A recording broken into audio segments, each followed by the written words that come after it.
All right, good morning, ladies and gentlemen. Welcome to today's training.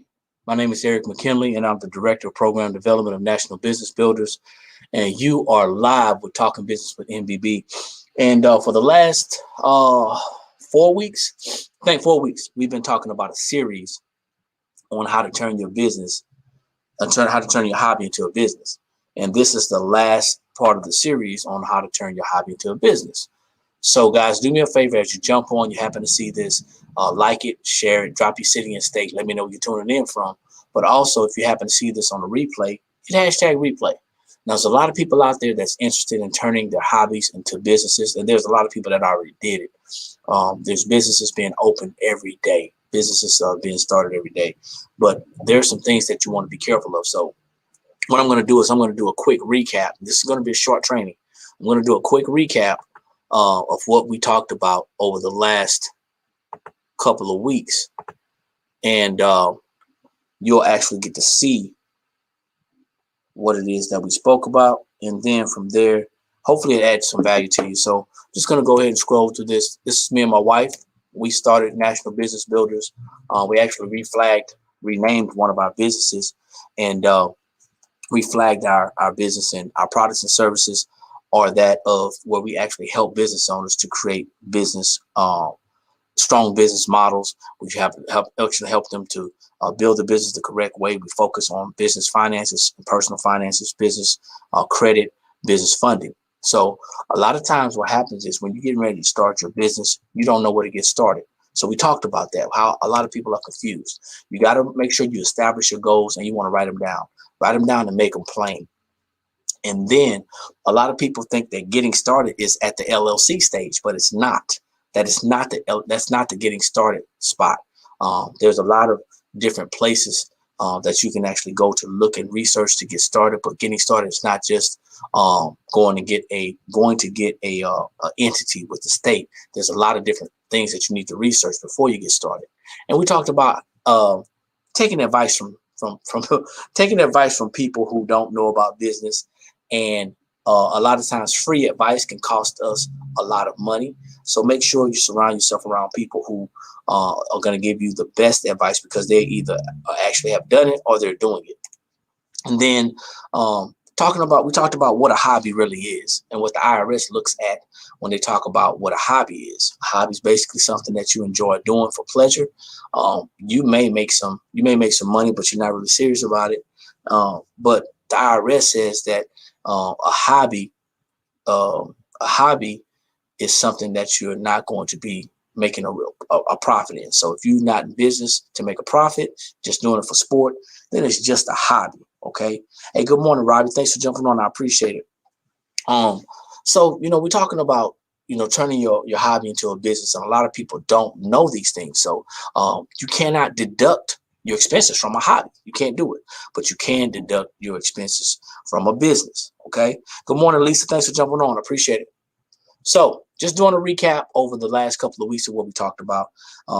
Choosing a business. That's one of the most challenging things to do, especially if you don't know what your calling is, what your purpose is. If you don't understand that everybody has a skill set, everybody has something that they can do, but it may not be developed. So look at something that you like to do, but also something that you can turn into a profit. Okay. More things about business. You got to network, guys. You got to network with people. And I want to share this with you. A lot of people won't agree with this, but starting in a network marketing company may be the best thing that someone can do before they actually go out there on their own and start a traditional business. Because most network marketing companies, not all, but most network marketing companies can actually help you to understand how business is done and how the back end of business works. So that can be a good opportunity with a low overhead, a low cost, so you can actually kind of practice as you go. And then you want to test drive that idea.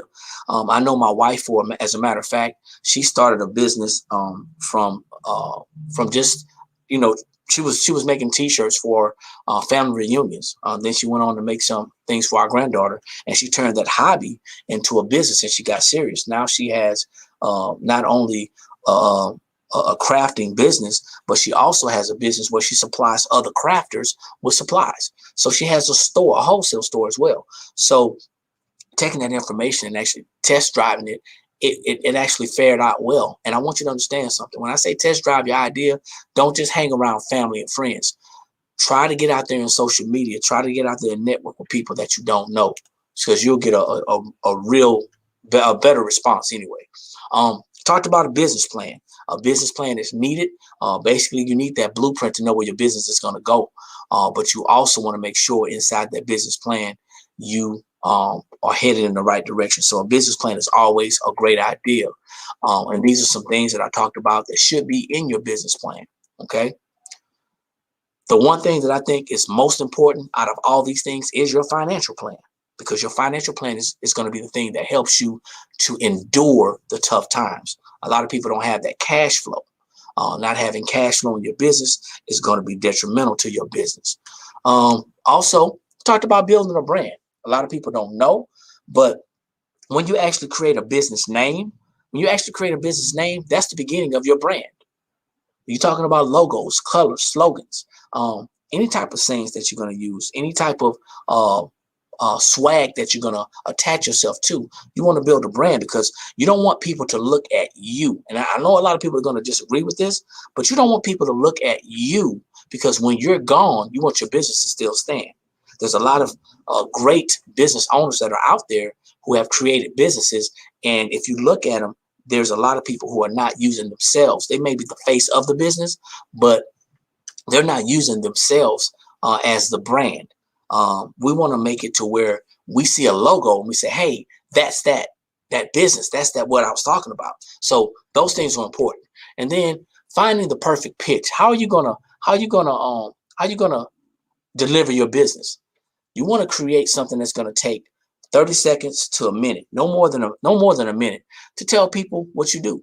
If someone asks you what you do, you want to make sure you be able to tell them, and you want to say the same thing over and over again. Now, it's not that you're putting yourself inside of a box, but it's just like tying your shoes. Once you learn how to tie your shoes, you can do it with your eyes closed. My name is Eric McKinley. I'm the Director of Program Development of National Business Builders. We specialize in small business development, focusing in the area of business funding, business financing, and business building. How can we help you? Simple as that, guys. As simple as that. And once you know this, now people are going to feel more confident with you and reaching out to you for assistance. Then you want to create their web presence. We talked about that, creating a web presence. Listen, there's over 7 billion people in the world. There's over 350 million Americans here in this country. Guys, you got to understand that people are already shopping online. So if you know that, don't not create the web presence, because creating the web presence is going to allow you to actually sell more, to get yourself out there. Okay. And develop a marketing strategy. We talked about that. Once you develop that marketing strategy, you know how you can actually start to put your business out there. Think about it. How am I going to get my product out here? I'm out here right now. It's a little after 8 this morning on the East Coast time, and I'm sharing my business. I'm doing the best that I can to be consistent. Sometimes I fall off and nobody's perfect, but you got to make sure that you have a marketing strategy. I'm using free social media to actually share this information. So we got Mr. June Call, you just jumped on. Thanks for jumping on. And I see we got Mr. Mark Frederick watching as well. Thank y'all for watching. I appreciate it. Like it and share it. I think somebody may need to hear this information. You want to make sure that you're able to get your products out to the public. That's the most important thing. Now, I want y'all to understand something. We're going to talk about this towards the end, but you got to know what your target audience is. You got to know who your target audience is. And I found something out really important last night, and I'm going to share that with you. So here we go, guys. We're caught up to today. Finding customers. And isn't that ironic? We just talked about finding your target audience, finding who you're going to market to. Listen, last night we had a business credit seminar. And if you don't know, every Thursday at 7 p.m. Eastern Standard Time, we're hosting a business credit seminar via a web, and we actually invite people into our office. So we had several people to RSVP inside the office. Not a lot of people showed up inside the office, but we had a nice crowd online. And what I found out is this, and this is something you need to know. Please, this is not this is not for anyone to take offense to anything, but your target is not going to be your family. And most likely your target is not going to be your friends. Your target audience is going to be people that you don't know. So if you are an introvert, it's okay. Be an introvert at the prescribed time. Do everything you can. Be the best personable person that you can be, so you can understand how you can market this business, this idea of yours. Your family loves you, and most of them want to see you successful. However, remember, they know the you that you were, not the you that you're destined to be. So therefore, you may have some good information, you may have some great products and services, but your family and your close friends are not going to be your target audience. Why am I saying that? I'm a part of a network marketing company. For those of you know, I've been a part of this company for about 5.5 years. And this company teaches financial education, and we share great financial information. We have great financial products. I'm a product of the product, and I'm very excited to be a part of that company. However, the company makes it so extremely affordable for everyone to be a part of the company, which I think that's awesome. It's super awesome, because now you don't have a large overhead. You can actually start a network marketing company and a business at a low overhead, and you can actually learn the back end of a business. Now, here's the issue with that. Since my wife and I have decided to venture out, we're still a part of the network marketing company. We're actually using the strategies, and those strategies have actually assisted us in creating this particular business. Actually, all of our businesses. But since we decided to venture out, well, what happens is those network marketers that are in our business, they tend to gravitate to what you're doing, especially if you are a consistent individual, if you're good at what you do and you're passionate about it, especially if you're passionate about helping people, they tend to gravitate towards you. Now, if you have a product on one hand that is very affordable, I'm going to say a very affordable startup cost, and the services are very affordable, but then you yourself decide to branch out and create a different product and a different service, a lot of times people that are following you, that are attracted to you or attached to you, they're going to expect that you're going to produce an extremely affordable product. And people a lot of times they don't find the value in the information that you share. Oftentimes, people only see the value in what you share when it's FREE. I'm going to say that again. Do not allow individuals to put their dollar sign on your time, your information, and how you share it. So as you find customers and begin to go out and see what's going on, you want to think about how you can use social media, leverage social media to attract individuals that you want in your circle, in front of your product. Our business credit product is not for everyone in our network marketing family. It's not. It's a higher ticket item.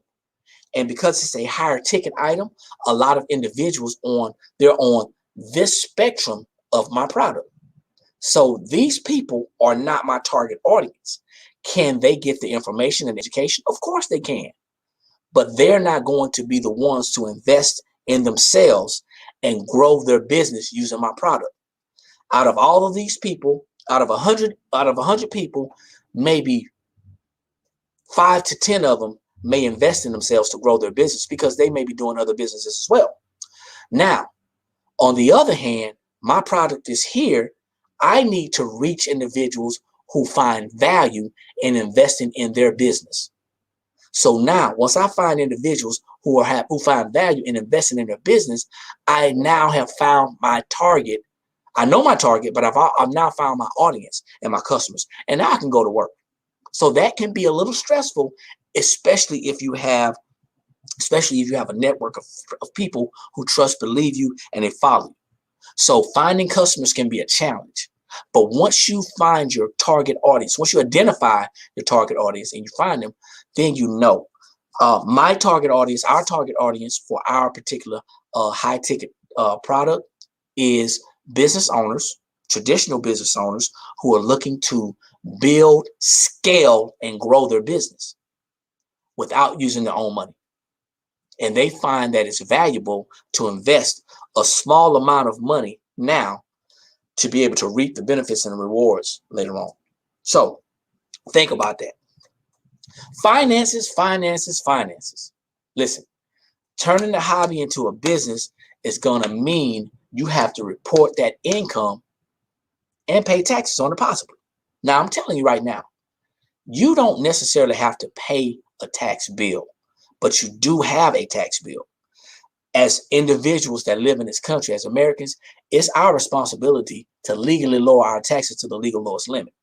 When you step across the threshold to being a business owner, you now have access to several tax deductions. You have hundreds and hundreds of tax deductions at your disposal. Now, you may not qualify for all of them, but now it's your responsibility to learn how to legally lower those taxes. So don't just earn income. Don't just report your income, but learn how to legally lower your taxes, because now you're a business owner. See, this ain't a hobby now. This is how you're eating. This is how you're going to reach other people. You want to make sure you set up that business bank account. You want to make sure you set up a merchant account to make sure you're receiving your monies. Make sure you can track everything.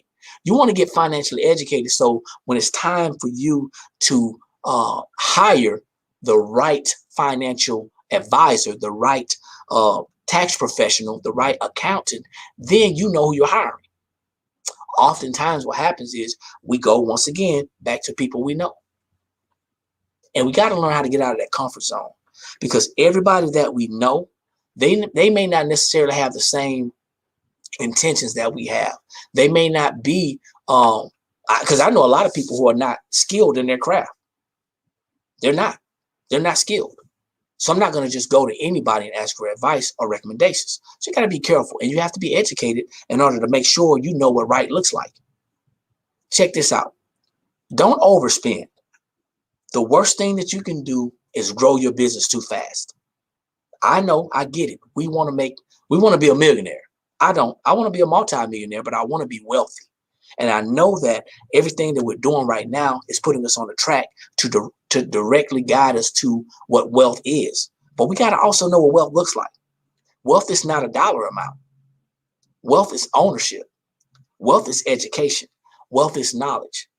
If I can learn something today that I can pass along to my children and my grandchildren, then I'm wealthy. Now, don't get it twisted. I want to earn. I want to be a high earner, but I also want to be a keeper. I want to be diligent in my money and my finances, and I want to make sure I take care of everything that God has blessed me and my family with, and everything He's going to bless us with. So we have to be financially educated.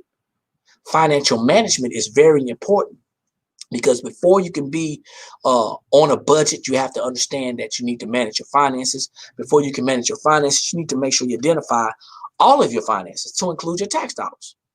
So it's very important that you get financially savvy. This is, I believe personally and professionally, that this is the most important part about being in business, because you can have the best product and service all you want to, but if your finances are jacked up, if your mindset is about finances are jacked up, then you're going to keep on finding yourself looking for something else to do to bring more money in. Your money should be having babies. And as your business starts to grow and develop, you're going to understand how important it is to put yourself in the right financial mindset. Now, like I said, this is going to be a short training. So we're coming to the end right now. And I'm going to also share a couple more nuggets with you as I close. But the last thing is, you need to find you a mentor. Find a mentor, not the lady down the street. I'm sorry, not your mom and your dad. I mean, moms and dads are mentors, yes, but they may not be the mentor that you need to grow your business. They definitely want to see you successful, and they want to see you better than they were. But by definition, a mentor is a trusted advisor. But let's take it a little bit further. A mentor is always also somebody who has done something that you want to get done. A mentor is somebody who has accomplished something that you want to accomplish. Right now, as I sit and stand, I have 2 business mentors. 2, that's it. And those 2 business mentors are giving me what I need. Now, before you go and grab somebody and say, hey, you are my mentor, ask them, are they in the position to mentor you? That's very important. You just can't assume that somebody's going to be a mentor. Can't do that. but you definitely need a mentor. You also need a coach. Listen, a coach is going to push you. A mentor is going to guide you, but a coach is going to push you. A coach is going to make sure that you're accountable. A coach is going to make sure that you're doing what you're supposed to be doing. And this may take an investment. This may take an investment. But think about it. A small investment in yourself, in your family, in your business, so that you can create something that's going to flourish and grow. It's going to be well worth it. Just got to make sure that you're doing the right thing. So I want y'all to follow us, y'all. Y'all, we got a lot of social media handles. Y'all looking at Instagram, LinkedIn, Twitter, Facebook, Clubhouse, TikTok. I want y'all to follow us. And all of our handles are at National BB LLP. Okay? So once you get done with this, make sure you get on one of our handles, especially our YouTube. Our YouTube, I don't have a lot of followers just yet, but we're gonna have 1,000 followers before the end of the year.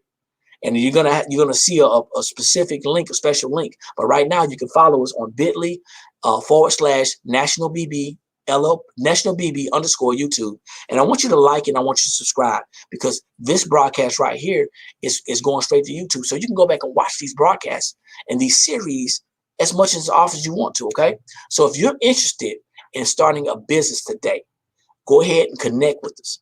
This is how you can reach out to us. You can check our website at www.nationalbb.net. You can check out our business credit / funding at the next website. You can check out our events page. It'll let you know all of the events that are going on. You can email us, or you can actually call us. Okay, you can actually call us, and I do pick up the phone. Okay, I do pick up the phone. So let me go ahead and stop this share. 1 second. All right. Thank y'all. I appreciate all of the comments. I thank you for everybody jumping on. I appreciate it. Guys, listen, it's Financial Freedom Friday. And I want everyone to understand that if you are not a business owner today, a lot of people ain't going to agree with this, and that's cool. I'm not here for a lot of people. If you're not a business owner today, it's just like you having a flip phone. You not having a business, it's just like you still having a flip phone. You need to step into the new age. Everyone is starting a business, and it's not just a fad. It is a necessary thing. You start a business for several reasons. Some people start businesses to get off of their current job. Some people start businesses to lower their taxes. Some people start businesses to create generational wealth. I did all three. So if you're looking to start something, if you're looking to improve something, connect with me, connect with my wife, connect with our company, and we'll be more than happy to reach back to you and share information to help you get on the right track. We will resume this particular session on next Friday at 8 a.m. Eastern Standard Time, excuse me. But I want you guys to make sure, because we got a lot of things going on in our company, I want you to make sure you jump on tonight at 8 p.m. Eastern Standard Time as well. Tonight at 8 p.m. Eastern Standard Time as well, we're finishing up another series where we're talking finances with NBB, and we're finishing up a series on credit education.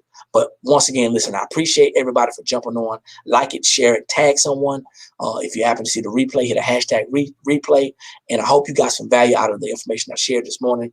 Listen, I appreciate each and every one of you. Without you, I'd be on here just talking to myself. So I thank y'all. Listen, my name is Eric McKinley. I'm the Director of Program Development of National Business Builders. Like I always say, when you know better, that's when you have the ability to do better. And the only knowledge that's powerful is properly applied knowledge. You guys take care, and I'll see y'all at the top, because there's too many people struggling at the bottom. Peace.